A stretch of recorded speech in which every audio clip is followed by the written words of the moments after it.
Baru ni kita makan di Kuala Lumpur, ada 2 orang perempuan, umur seorang 50, seorang 40 hang. Rambut merah. Merah macam nyapu sapuh rambut. Bukan orang putih, Melayu. Melayu. Kalau orang putih kita tak kata Venezuela, Colombia. Melayu, muka Melayu terus. Rambut merah. Bukan Ustaz Azhar. Kata ya. Boleh ambil gambar. Mana walaupun rambut dia free hair, dia dye rambut dia, sekurang-kurangnya dia dengar dah kuliah.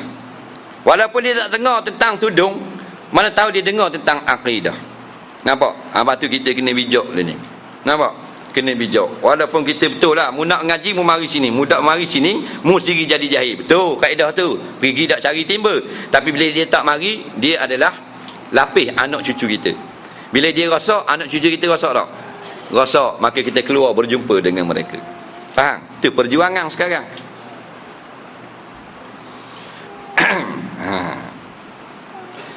Ada kalau buat mana satu kelas, kalau di pejabat-pejabat biasa, kalau muslimat ya pakai tudung.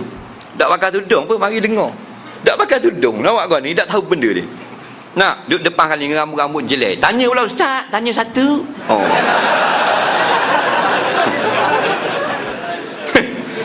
Tapi betul dah, dari satu segi salah je. Tapi kita tengok di skop yang lebih luas.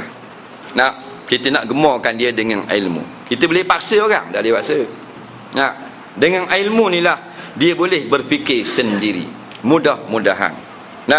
Hebat dah ilmu kita banyak. Kita dah nak ubah orang dalam sekelip mata. Tapi kita banyak ilmu, kita beri dia sedikit je ilmu. Dengan ilmu sedikit, mudah-mudahan dengan ilmu tu dia berubah sendiri. Faham? Jadi kita ni orang buka madrasah, buka tu buka ni, cukup jalan yang mudah bagi kita. Mari hadir je. Belajar, rasa gemar nak belajar. Kita dulu nak belajar agama. Anak kita sekolah agama.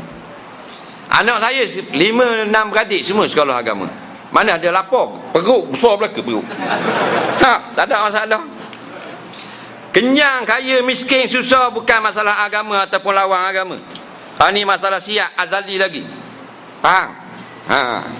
Kerana Allah ni innallaha huwar razaq. Dia yang memberi rezeki sesungguh-sungguh, bukan rezeki sikit-sikit.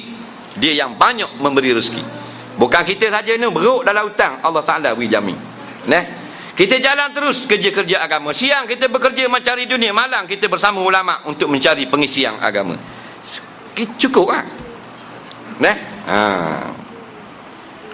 Maka bila kita tahu, bila kita buat, jadi betul. Bila betul, molek ibadah kita.